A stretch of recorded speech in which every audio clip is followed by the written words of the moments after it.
नमस्कार विद्यार्थियों, स्वागत है आपका आपके YouTube चैनल विकास सिविल एकेडमी में। विद्यार्थियों, आज साइंस की क्लास में फिर से हम लोग उपस्थित हुए हैं और आज हम लोग पढ़ेंगे क्लास 10th का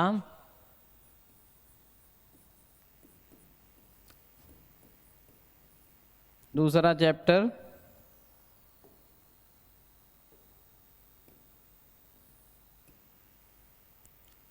एसिड बेस एंड साल्ट।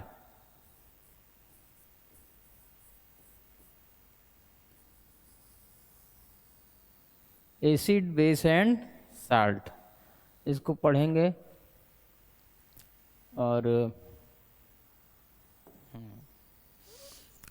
तो अगर हम एसिड या हिंदी में कहें अम्ल की बात करें तो अम्लों से हमारा बहुत पुराना नाता है और हमारा जो जीवन है कहीं न कहीं अम्लों से ही जो है हम लोग अपना जीवन यापन करते हैं। अम्ल, बेस और ये जो साल्ट है ये मानव जीवन के लिए बहुत ही उपयोगी है और मानव इसका प्रयोग भोजन में करता रहता है और बिना अम्ल या बिना बेस या फिर साल्ट के मानव जीवन संभव नहीं है।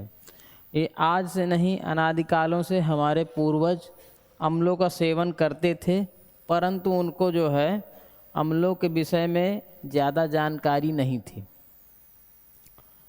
लेकिन अगर आज हम अम्लों की बात कर रहे हैं तो सबसे पहले हम ये जान लें कि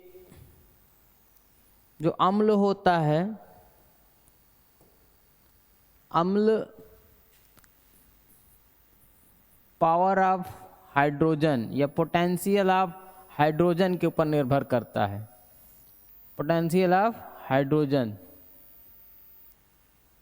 जिसे हम पीएच कहते हैं, पीएच। और अम्लों में जो पीएच का मान होता है वो 7 से कम होता है। क्या होता है? 7 से कम होता है। ये तो एक टेक्निकल बात है कि जो अम्ल होते हैं, अम्ल का पीएच मान 7 से हमेशा कम होता है। 7 से कम होगा। जैसे किसी भी कोई भी खाने पीने की चीज़ है तो एसिड तब कहलाएगी जब उसका पीएच मान 7 से कम होगा। अगर 7 होगा तब न्यूट्रल होगी, अगर उसका पीएच मान 7 होगा तब वो क्या होगी? न्यूट्रल होगी। अब ध्यान से अगर देखें तो पीएच मान क्या होता है इस पर बाद में चर्चा करेंगे। पहले चर्चा हमें ये करना है कि हमारा एसिड होता क्या है। व्यवहारिक तौर पर यदि हम एसिड की बात करें तो व्यवहारिक तौर पर हम एसिड को देख लेते हैं।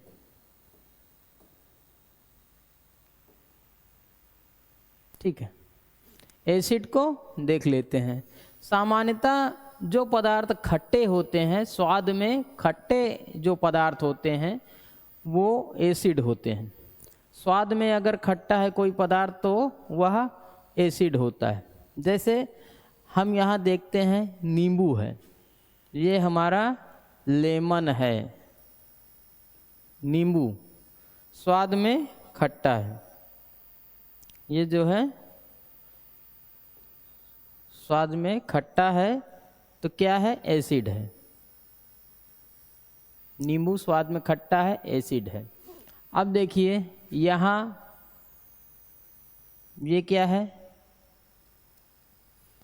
इसे हम चीनी कहेंगे या फिर नमक कहेंगे।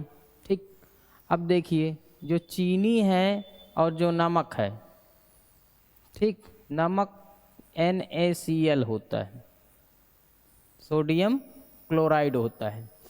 चीनी का फार्मूला अलग होता है। अब हम देखते हैं यहाँ देखिए कुकम्बर या खीरा, ये क्या है? खीरा। खीरा आपने देखा होगा, जब भी खीरा खाते होंगे तो खीरा वाला पीछे से काट देता है, इस भाग को काटता है और काट के ऐसे ऐसे करके रगड़ता है। तो जब रगड़ता है तो जो भी बेस होता है उसका जो क्षार वाला भाग होता है, झाग वाला भाग जो होता है उसको वो बाहर कर देता है। तो कभी भी हमको जो है खीरा जो खाना चाहिए तो रगड़ के नहीं खाना चाहिए, नहीं तो उसका पूरा जो क्षार है, चूँकि मानव शरीर ज़्यादा मात्रा में क्षारी होता है, क्षार ही मांगता है। मानव का जो शरीर होता है वो क्षार की ज़्यादा डिमांड करता है।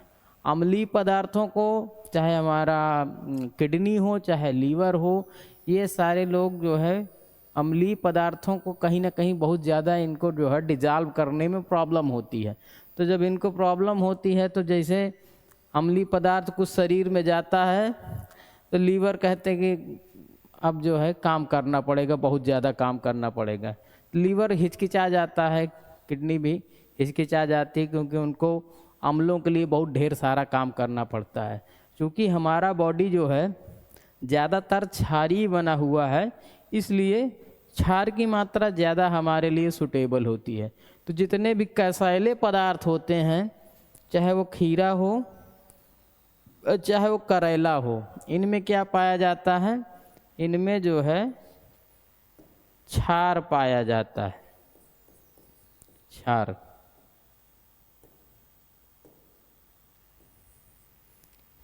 तो खीरा में क्षार की मात्रा ज़्यादा होती है, जिसे हम बेस कहते हैं।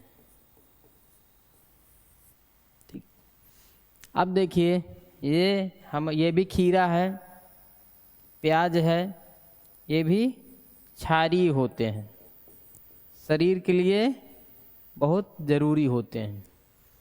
जो खट्टे पदार्थ हैं, जैसे आपका टमाटर भी खट्टा होता है, तो टमाटर खट्टे टमाटरों में क्या होता है? एसिड पाया जाता है। मीठा है तब भी उसमें एसिड पाया जाता है, टमाटर में एसिड होता है। अब देखिए, अब ये सारी चीज़ें जो हैं, जो ब्रेड रोड, जितना भी ये फूड है जो कहीं ना कहीं से जो है तेलों के माध्यम से बनाई जाती हैं, सब अम्लों में आती हैं, सब कहीं ना कहीं बाद में जो है अम्ल बन जाती हैं। इसलिए जो है ज़्यादा मात्रा में आजकल मानव की जो रहन सहन खान पान है, ज़्यादा मात्रा में अम्लों के साथ बीतता है, और अम्ल को पचाने में, अम्ल को डिज़ॉल्व करने में हमारे शरीर के अंगों को काफ़ी मेहनत पड़ती है। इसलिए जो लोग हैं उनको ज़्यादा से ज़्यादा जो है क्षारीय चीज़ों को ज़्यादा खाना चाहिए, क्षार का प्रयोग ज़्यादा करना चाहिए। अब रही बात साल्ट की या नमक की, नमक का प्रयोग भी ज़्यादा नहीं होना चाहिए, जितना ज़रूरत हो उतना ही करना चाहिए। ठीक, अब प्राचीन काल में क्या होता था? अब उससे पहले हम ये देख लेते हैं, यहाँ देखिए ये नींबू है, ये नींबू है, ये क्या है? एसिड है, एसिड का एग्जाम्पल है, example of acid, example of acid. और ये क्या है? ये भी एसिड का एग्जाम्पल है, नींबू। ये खीरा यहाँ क्या है? बेस है, कुकम्बर। ये क्या है? इसमें भी पानी खूब पाया जाता है, ठीक है, पानी खूब पाया जाता है। ये क्या है? बेस है हमारा, क्षार। जैसे ही गर्मियाँ आती हैं, गर्मियों में लोग क्या करते हैं? कोल्ड ड्रिंक हुआ, कोल्ड ड्रिंक में कार्बन डाइऑक्साइड होता है, और कार्बन डाइऑक्साइड जो होता है इसमें अम्ल की मात्रा होती है। तो जितने भी पेय पदार्थ हैं जिनमें गैस निकलती है और उनमें CO2 होता है, तो जब CO2 होता है तो वो कहीं ना कहीं से अम्लीय पदार्थ हो जाता है। लेकिन गर्मियों में ज़्यादातर लोग खूब अम्ल खाते हैं, अम्लों का भोजन करते हैं, और उसी समय क्या होता है? गर्मियों के टाइम में जो प्रकृति है, प्रकृति इनको संतुलन करने का काम करती है। तो खीरा भी उसी समय पे होता है, और ये जो हमारा फल है जिसे हम तरबूज कहते हैं, तरबूज भी उसी समय पे होता है, तरबूज, ठीक है। इसी को गांव में कहें हिरमिंजी, हिरमिंजी। ठीक है। और फिर उसके बाद एक होता है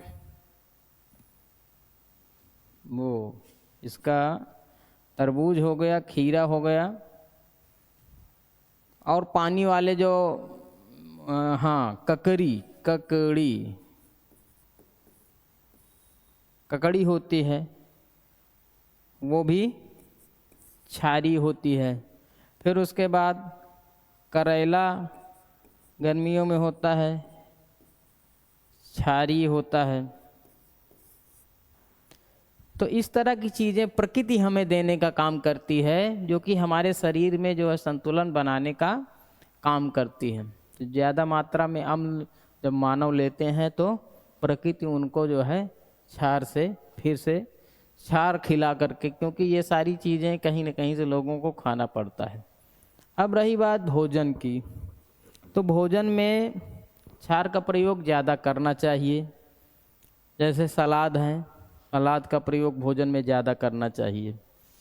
तो अब जैसे क्षारों की बात अगर हम लें तो अम्ल और क्षार को पहचानने की जहाँ तक बात है हम पहचान जाएंगे। पहचान कैसे करेंगे? जो खट्टे हैं वो क्या हैं? अम्ल हैं, और जो कसैले हैं वो क्या हैं? क्षार हैं। अब एक चीज़ और, जैसे मान लीजिए इमली है हमारा, इमली, तो इमली क्या है? अम्ल पाया जाता है इसमें, इमली में अम्ल पाया जाता है। फिर उसके बाद आंवला हो गया, इसमें भी अम्ल पाया जाता है, आंवला में भी अम्ल पाया जाता है। तो ये सारी चीज़ें जो है एक अम्ल का कॉन्सेप्ट हमारे दिमाग में बनाती है, और अम्ल को जानने के लिए हमें जो है सारी चीज़ें, चाहे ककड़ी हो चाहे खीरा हो, मसालों में ज़्यादातर लोग मसालों का सेवन करते हैं। मसालों में क्या होता है? मसालों में भी अम्ल होता है, खूब मसाला, खूब तेल, ये सारी चीज़ें जो है भोजन को कहीं न कहीं से अम्लीय बनाती है। आगे चलते हैं और समझते हैं। हाँ, प्राचीन काल में क्या होता था? लोग अम्लों का सेवन भोजन में करते थे, लेकिन वो जान नहीं पाते थे कि हम क्या खाते हैं क्या नहीं खाते हैं। लेकिन वो कहीं न कहीं से प्राकृतिक सूचक का प्रयोग करते थे। प्राकृतिक सूचक, जो अम्लों का प्राकृतिक सूचक होता है, उसे प्राचीन काल में लोग प्रयोग करते थे। अब देखिए यहाँ पर ये प्राचीन काल के लोग हैं, और यहाँ जो देखिए अत्याधुनिक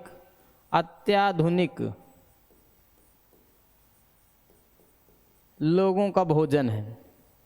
तो यहाँ पर भी आप देखिए अम्लों का प्रयोग ज़्यादा है, पूरा का पूरा भोजन अम्लीय है। नींबू का प्रयोग पहले लोग करते थे, आज भी लोग करते हैं। ठीक, नींबू में साइट्रिक एसिड होता है, साइट्रिक एसिड। इमली में टार्टरिक एसिड होता है।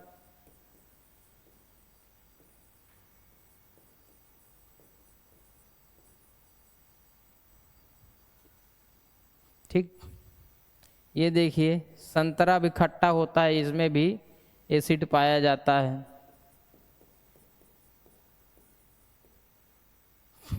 ये देखिए नींबू पानी, ये सारी चीज़ें जो है, नींबू पानी भर के कुछ लोग पीते हैं। दिल्ली उल्ली में एक नींबू का पेय पदार्थ होता है, नींबू का पेय पदार्थ बहुत ज़्यादा लोग पीते हैं। तो ऐसे पेय पदार्थों को वहाँ शिकंजी बोलते हैं, शिकंजी का प्रयोग करते हैं।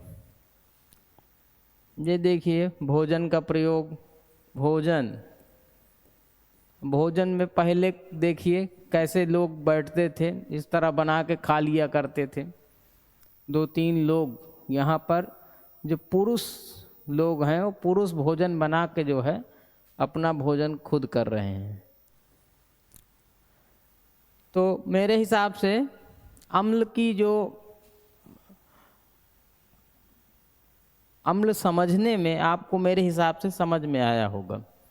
अब आगे और इसके बारे में जानते हैं, ठीक है। अब जैसे देखिए फर्मिक अम्ल होता है, बिच्छू के डंक, यहाँ एक बिच्छू है, इसके डंक में फर्मिक अम्ल पाया जाता है। अब फिर उसके बाद ये देखिए मधुमक्खी के डंक में भी फर्मिक एसिड पाया जाता है। मधुमक्खी का डंक और चींटी के डंक में भी फर्मिक एसिड पाया जाता है। तीनों में एक ही एसिड पाया जाता है। अब आप समझ लीजिए जब बिच्छू जब कोई मारता है या जब बिच्छू को अपना डंक मारता है तो कितना देर तक दर्द होता है, कितना लोग चिल्लाते हैं। कई कई लोग तो बहुत ज़्यादा चिल्लाते ही रह जाते हैं 2-3 दिन तक। तो बिच्छू के डंक में क्या होता है, बिच्छू का डंक फर्मिक एसिड तो होता है लेकिन ज़्यादा मात्रा में अम्लीय होता है। ये उससे थोड़ा कम मात्रा में अम्लीय होता है और ये और थोड़ा कम मात्रा में अम्लीय होता है। इसी अनुसार इन तीनों के जो है दर्द होते हैं। यहाँ देखिए इस डंक बना हुआ है, मधुमक्खी का डंक। मधुमक्खी, चींटी, ये सारे जो है डंक मारने वाले जीव हैं, इनके डंक में फर्मिक एसिड होता है। ये भी सवाल पूछा जाता है कई बार कि चींटी के डंक में कौन सा एसिड होता है। इसी फर्मिक एसिड का एक दूसरा नाम है मेथोनोइक एसिड भी इसे कहते हैं। मेथोनोइक एसिड भी इसे कहते हैं। मेथोनोइक एसिड, इसी को मेथोनोइक एसिड भी कहते हैं। ठीक, अब आगे चलते हैं,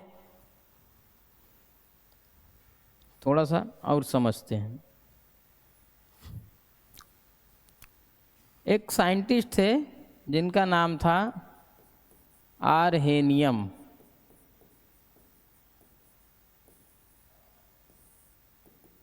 आरहेनियम महोदय जो थे, उनका कहना ये था कि जो अम्ल होता है, अम्ल H+ आयन प्रोड्यूस करता है, H+ आयन प्रदान करता है और इसके अलावा कोई दूसरा धनात्मक आयन प्रदान नहीं करता है। आरहेनियम महोदय ने ये जो है अपनी संकल्पना दी थी कि जितने भी अम्ल हैं वो सब H+ आयन देते हैं। ठीक, एक वैज्ञानिक और थे जिनका नाम था लुईस। ठीक, तो लुईस महोदय जो थे, लुईस महोदय का कहना ये था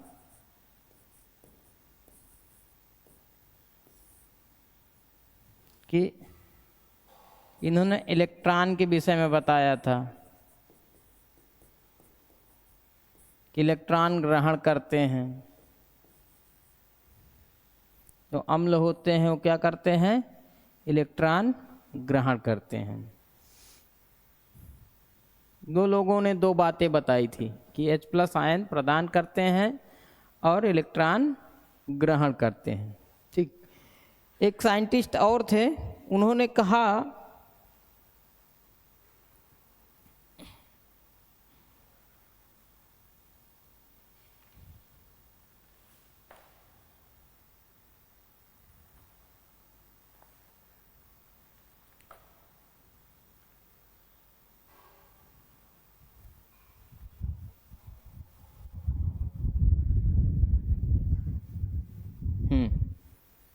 तो आरहेनियम महोदय ने कहा कि अम्ल H+ आयन प्रदान करता है, लुईस ने कहा इलेक्ट्रॉन ग्रहण करता है।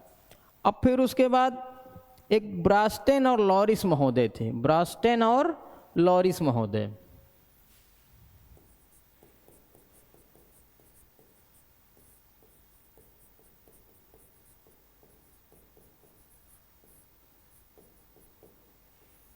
ठीक है, ब्रास्टेन और लॉरिस महोदय ने कहा कि अम्ल जो है प्रोटॉन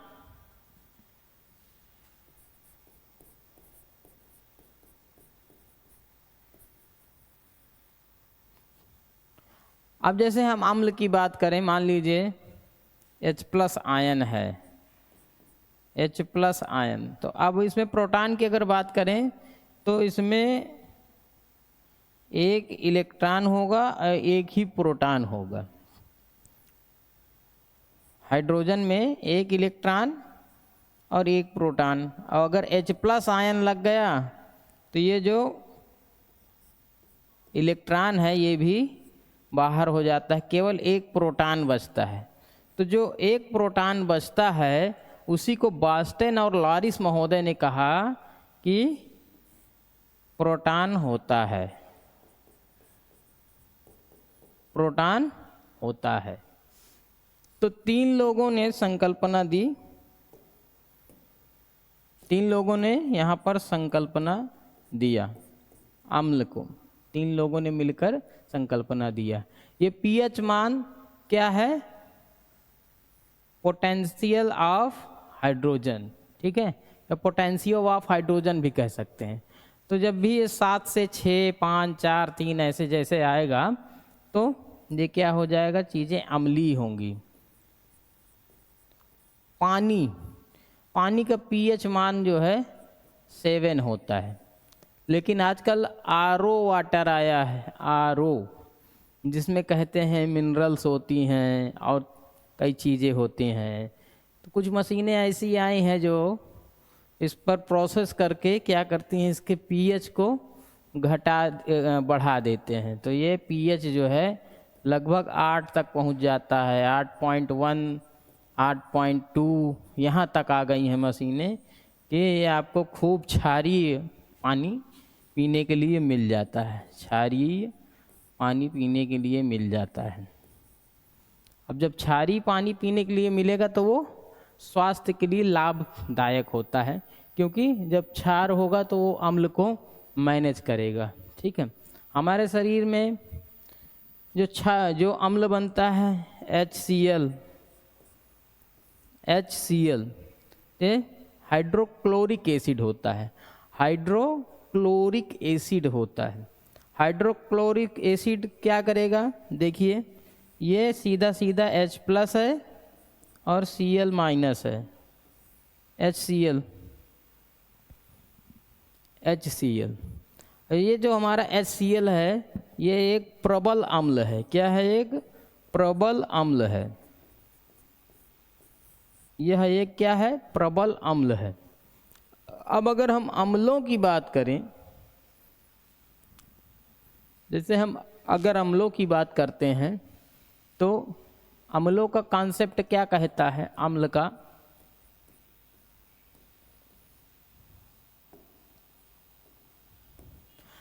का कॉन्सेप्ट कहता है कि यदि कोई अम्ल धातु से क्रिया करता है, ठीक है, तो क्या होगा जब कोई अम्ल धातु से क्रिया करेगा? मान लीजिए ये हमारा Cu है और ये किससे क्रिया कर गया? H2SO4 से क्रिया कर गया। हमारा कॉपर H2SO4 से जब अब क्रिया करता है तब क्या होगा? देखिए ये बनाएगा, क्या बनाएगा?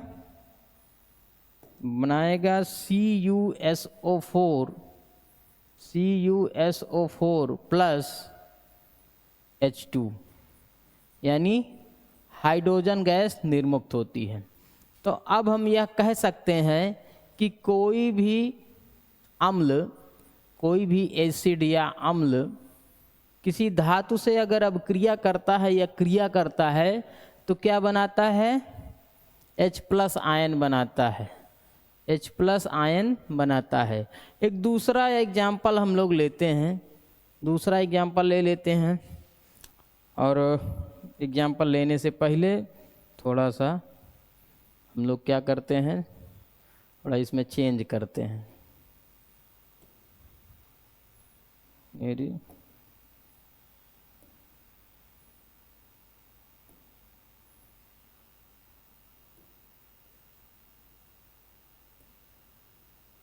थोड़ा सा चेंज करते हैं। चेंज कर दिया। अब देखिए इसमें CuH2SO4। अब अगर हम इसी Cu को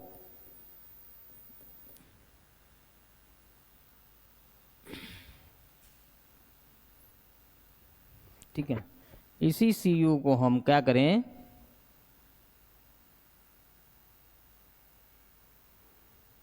एक सेकेंड इसको मिटाते हैं। Cu के बाद मान लीजिए हम इसी प्रकार अगर जिंक से अब क्रिया करेंगे। जिंक क्या है,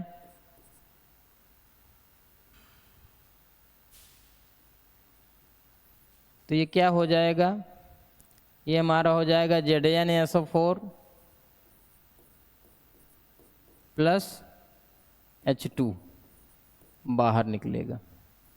तो जब कोई अम्ल किसी धातु से क्रिया करता है, अब क्रिया करता है, तो H2 जो है निर्मुक्त होता है, यानी हाइड्रोजन गैस निर्मुक्त होती है। नियम नंबर 1। नियम संख्या 2, ठीक। नियम संख्या 2 क्या कहता है कि यदि कोई अम्ल यदि कोई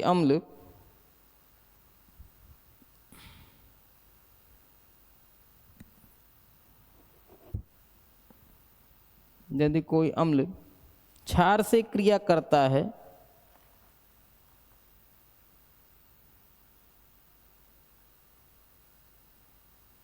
तो जल बनाता है।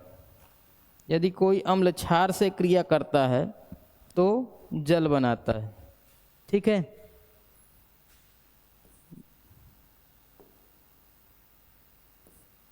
जब कोई अम्ल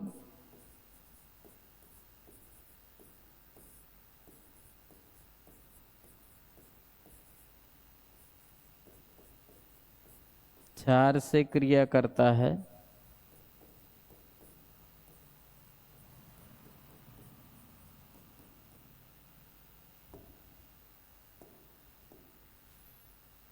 जल बनाता है,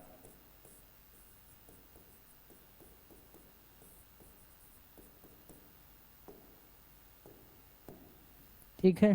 तो आप कोई अम्ल ले लेते हैं, जैसे मान लीजिए HCl ले लेते हैं, HCl, और कोई क्षार ले लेते हैं, NaOH ले लिए, ठीक है। तो ये हमारा प्रबल अम्ल है और ये हमारा क्षार है। इन दोनों को देखते हैं ये क्या बनेंगे,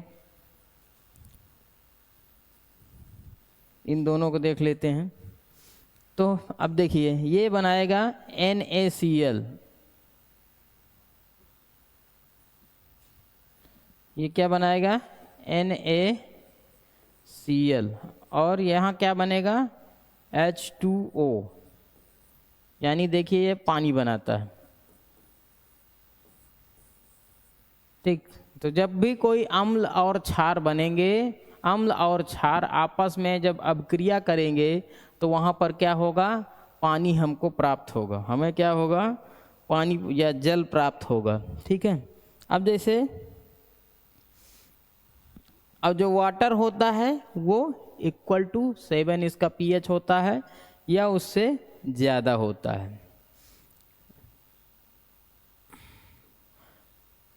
जहाँ कार्बन होता है, जहाँ कार्बन होता है, कार्बन तो अम्ल को कमज़ोर करता है। कार्बन क्या करता है, अम्ल को कमज़ोर करता है, अम्ल को कमज़ोर करता है, कार्बन और ऑक्सीजन। अब जैसे अगर हमसे पूछ लिया जाए कि HCOOH जो मेथेनोइक एसिड इसे बोलते हैं, ये है, और HCl है, H2SO4 है। तो अगर हमसे ये पूछ लेता है कभी कभार कि इन तीनों में सबसे ज़्यादा प्रबल कौन सा है, और प्रबल के हिसाब से जो है एस्केंडिंग आर्डर में लगाने के लिए इसको कह देता है कि इसको हमें एस्केंडिंग आर्डर में लगाना है। तो एस्केंडिंग आर्डर में लगाने के लिए क्या करेंगे, सबसे पहले सबसे कमज़ोर वाला, तो जो सबसे कमज़ोर वाला कौन सा है?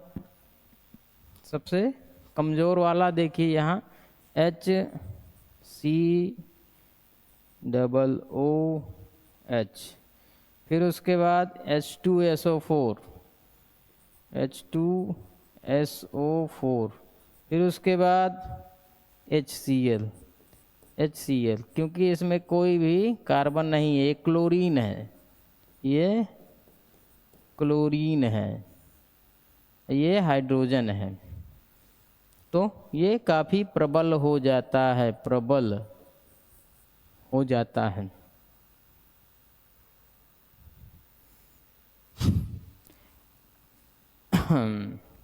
तो जब कोई भी अम्ल धातु से क्रिया करता है तब क्या होता है, और जब कोई अम्ल किसी क्षार से क्रिया करता है तब क्या होता है, हमने ये सारी चीज़ देख ली।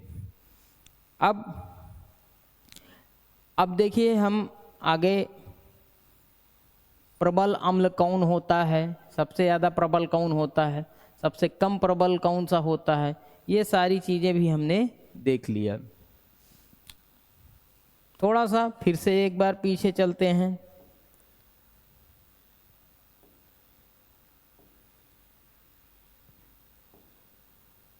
अम्लों के विषय में लगभग हमने सारी जानकारी प्राप्त कर ली है, और अम्ल का ठीक उल्टा जो है क्षार होता है, तो क्षार भी लगभग हम समझ चुके हैं।